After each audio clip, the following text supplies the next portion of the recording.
All right, welcome everybody to Youngstown Studio. Our guest today is appearing this Saturday, April 19th at the Super Toy Event Toy Show in Canfield, Ohio. You know him as Ogre from the Revenge of the Nerds franchise, Ray Jackson from the action movie classic Bloodsport. He's also had cameos on several classic television shows, including Cheers, Night Court, Magnum PI, The Facts of Life, MacGyver, The X-Files, and Empty Nest, among several others. Please welcome to Youngstown Studio, Donald Gibb. Donald, how are you, sir? Good, my friend. How are you? Can you see me okay? Yeah, we got you. I put it on my selfie stick that I bought for my daughter because she wanted one. And I thought, well, I'm going to get one.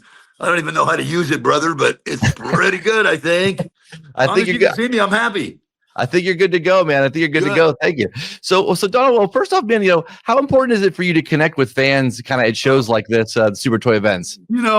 I really, to be honest with you, I don't really need to do these things.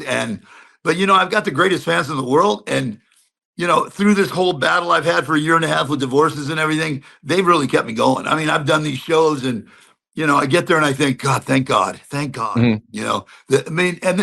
They're rabid fans. I mean, they think I'm a legend, which probably because I'm dying, probably getting older, maybe. I don't know. You know what I mean? Mm-hmm. Yeah, you're a legend now, dude. You're ready to die. That's what I think Momoa said that to me when he did me on Saturday Night Live. He goes, "You're a legend, my friend." And I'm like, well, thank you, man. I appreciate it. Oh, that's cool.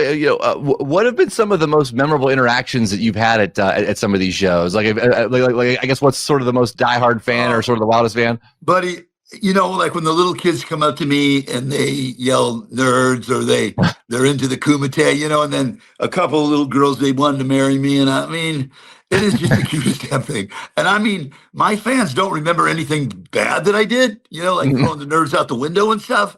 They remember only good things, which is really weird to me. And it just, I've always decided to put heart into the character. I've never, when I saw the original, nerd script, they wanted that guy. They want, that's what Momoa was telling me, that, you've opened that avenue for all of us, they wanted that guy, the script was like, okay, I'm going to kill the nerd. Yeah. So I decided to frizz his hair up, make him confused, and not, when he meets him, he likes him and he can't, the nerd said hate him. So you don't know what to do now. Confused, I love it. Listen, I'm telling you, man, my fans have saved my life. I mean, I was in a very bad way. My buddy, Sean, he took care of me and made me okay, but getting that, he found something at Novi after my divorce, and that was the greatest thing that ever happened. We did that Novi Con, and God, it was like getting back on the horse, and you're like, God, these people are just wonderful, Nice, man, dude. That's awesome. So take me back obviously to Revenge of the Nerds, but how did you come to score the role of Ogre? It's a long story, but the stunt coordinator really got me. My buddy Terry James. It's funny. I remember the story because I get asked this at those panels all the time. Yeah. And I went in there and I read for it, and they really liked me, but I thought they thought I was too old, right? So the casting director kept pushing another actor, and that's what they do. See, these casting directors have somebody that they want to hire, and they don't want to say no. They don't want to hear no for an answer. So Canoe really wanted me, the director.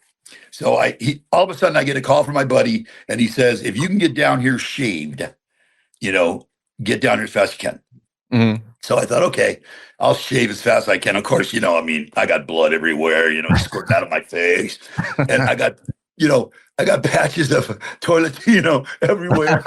And I get there and I realized I still had those on, So I put them off, and there's still patches of that, I think, when I went on the interview, but I was clean shaven. And they went, okay, he can play college guy. So I got it. Nice, man. What are some of your, I guess, memories of filming that the first Revenge of the Nerds? I mean, and did you guys, when you guys were doing it, did you sense that it was going to become kind of such a cult hit? It's funny because we did, and I think Fox didn't really think it was going to do anything. I think Fox thought it was garbage. The one guy at Fox that didn't want to release it or whatever, he got fired after that, but we already got fired. But, it's like when we were doing it, we kind of felt like we had something really positive here. Like we all got along. Everybody was happy. The set was great. And they kept telling us Johnny Dangerously was going to be their movie. And we kept thinking, really? So about 2 weeks into filming, the Jeff came down to me and he said, you're the star of my movie, my friend. And I go, what? No, I'm not. And he said, Fox has seen the dailies. They love what they're seeing. They've given us more money and da-da-da. So I thought, that's about 2-3 weeks into filming. Fox was like, we got something here, And especially my character, because they did not expect my character.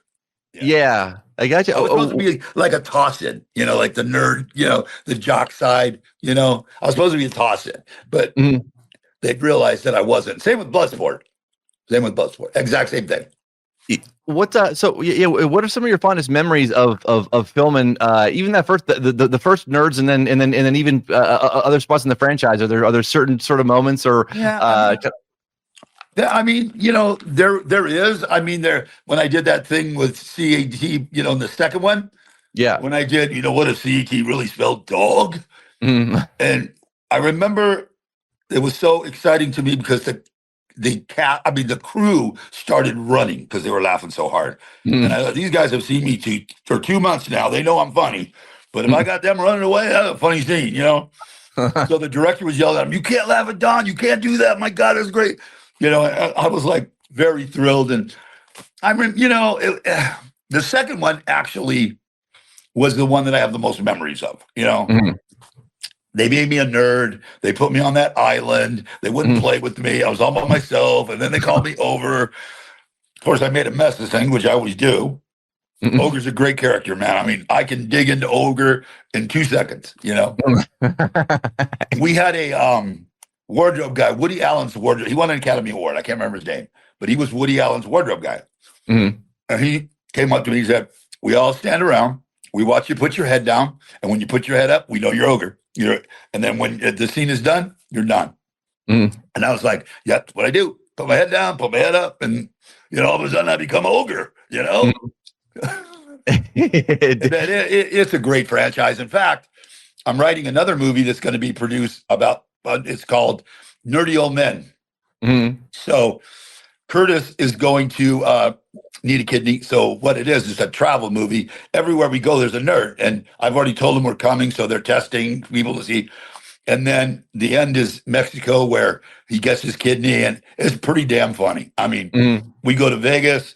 We go to the whorehouse in Vegas where Bobby finds Julia, and everything is written for a reason. Bolo's in the first one. It's a karaoke bar. It's freaking hilarious scene.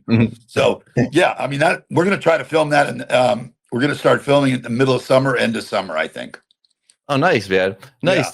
Yeah, it seems like you keep a pretty good rapport with all the old cast members from Nerds too. You know what I mean? Like, it seems like everybody's. I think that's what endears people to the franchise even too, is just the fact that you can see you guys are all friends. You know what I mean? And when you're all together, it's just like an all reunion. When we do the Comic Cons, you can tell that people are fascinated by the fact that we're all just such great friends, and I make fun of Curtis, so how small he is. I'm always asking him if he's standing up or sitting down.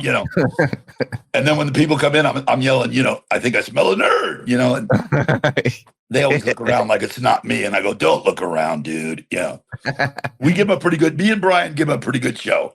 Yeah, nice, man. You kind of moving forward here a little bit.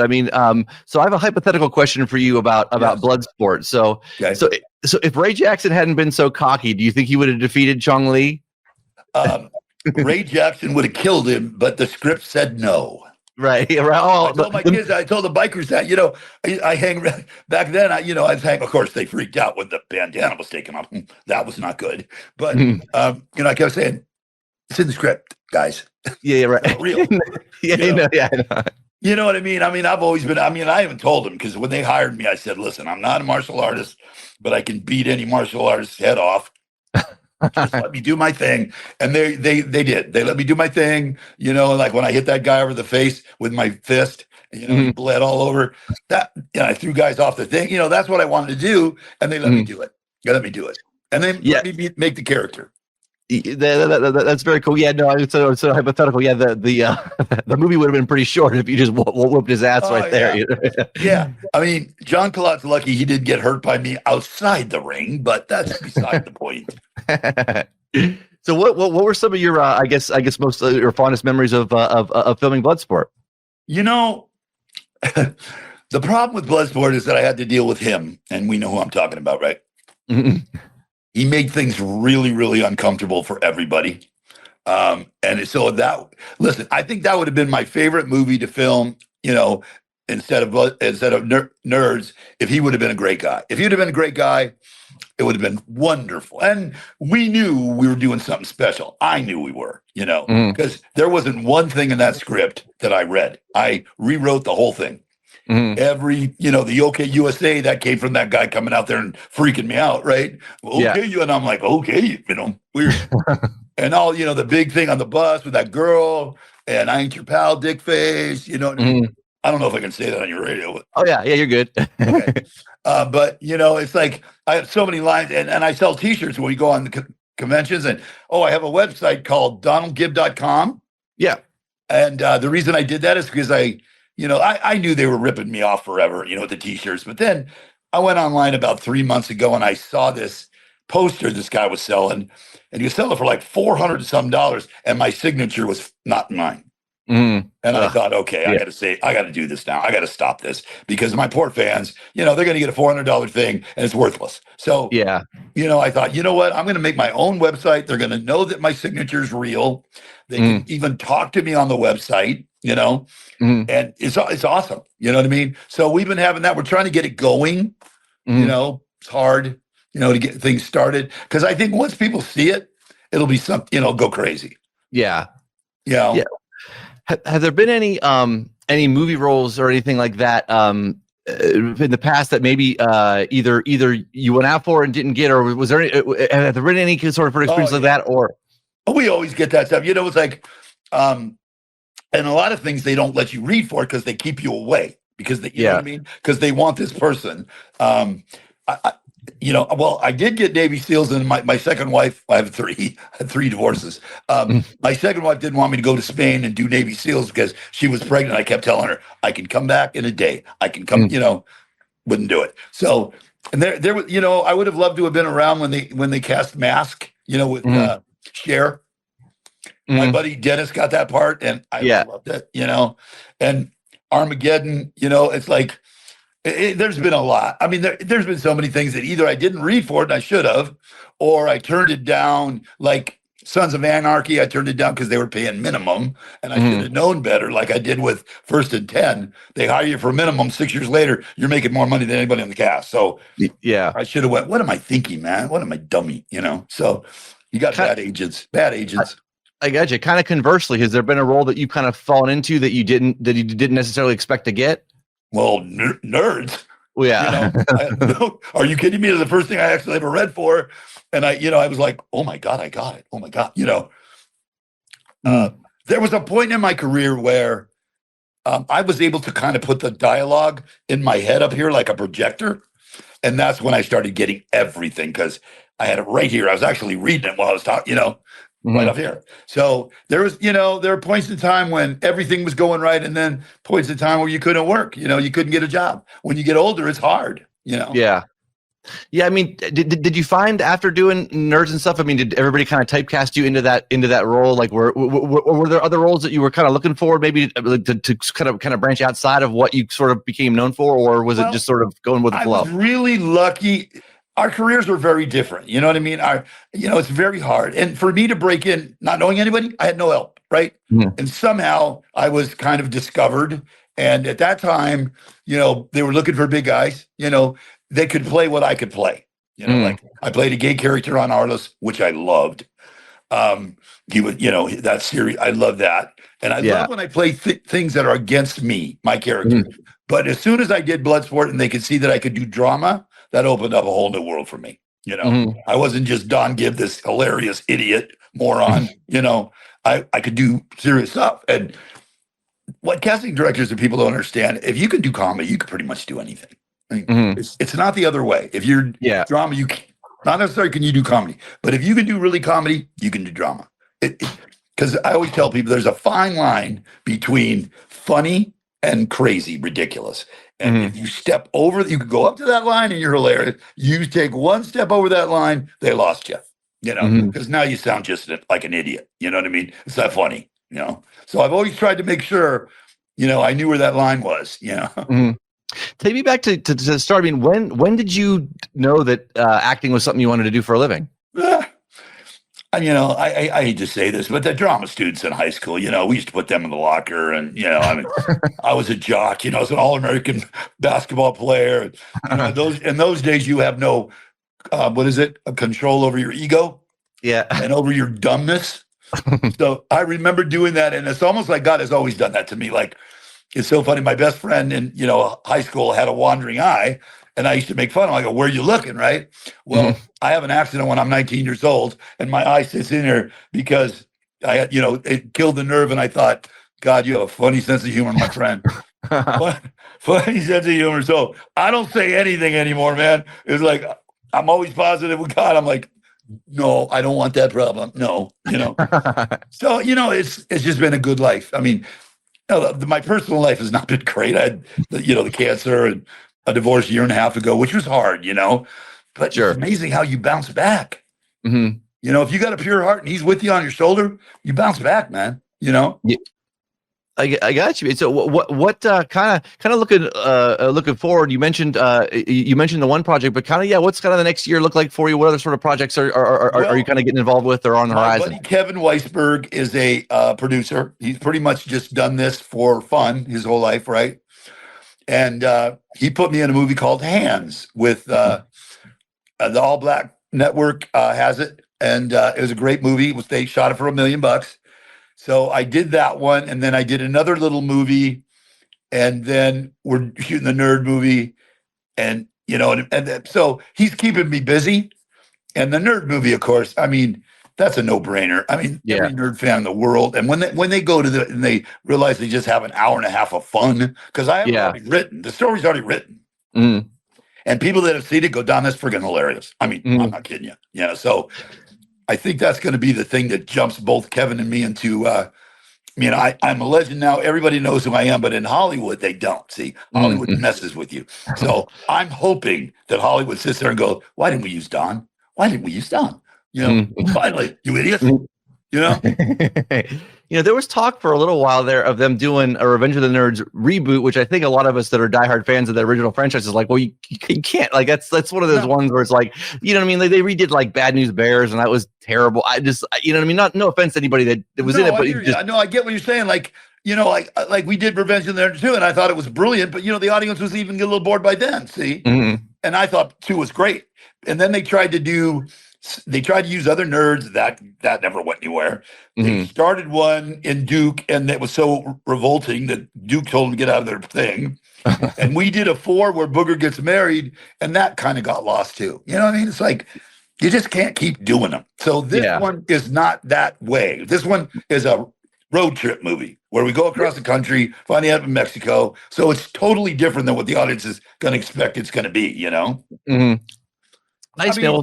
Yeah, I mean, and with the conventions, I do okay, and I do cameos. I'm a very fortunate guy, man. I'm blessed, So obviously outside of acting, man. I mean, what sort of stuff do you like to just do for fun, man? I mean, what stuff do you get into when you're trying to relax? Brother, it's funny. People always say, because I was lonely. And of course, moving out after 22 years, and you're on your own in a new home, which I'm filming from here. I was, like what? And then I thought, well, what? Hobbies, but I don't have any. I used to play golf. Of course, I used to ride a motorcycle, Harley all the time. So I would go out and ride, and do those kind of things. But actually, the only thing that seems to keep my attention is playing those online slot machines for 20 cents. So I can lose $1.20 and play all night, I'm serious, man. I thought about it. I thought, I really don't have, and things that I really want to do, I don't, I don't want to have a hobby that I don't like. Right. Right. Oh, well, I'll do a hobby. No. And I got kids. They keep me busy. I got a little 12-year-old still. So